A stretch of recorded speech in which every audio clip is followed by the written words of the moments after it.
Високите температури и сушниот период негативно се одразија по приносите од црвена пиперка во Струмичко.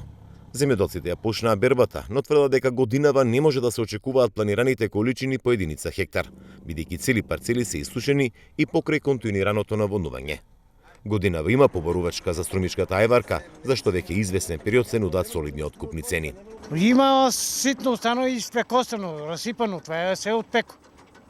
Поти не е доволно, мислам, јак корено и затоа флекосово се расипало. Со 40% најново. Со 40% најново намалили. Има и тоа многу штета има. Што? На пиперу, вејне корено, самиот корен вејне што го варе, само од температура. Ја вчера тај ветер што беше топол. Потоа мислиш од сланата, а попарено горе. Горан Глигоров вели дека погодени се нивите кои се со послаб квалитет и биле засадени на отворено. Неговото производство било под пластеници и успел да го спаси од временските непогоди со високи температури. Зависи спрема повеќе, дека по песок, нема, дека по дебела земјата, по црнак, има квалитет. Ама у целина добро. Спрема квалитета и цената супер.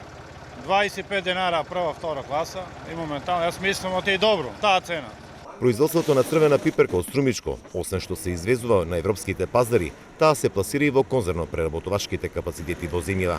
Допрва се очекува да се зголеми поборувачката за оваа суровина заради најавениот интерес и од капацитети од поранишните југословенски републики.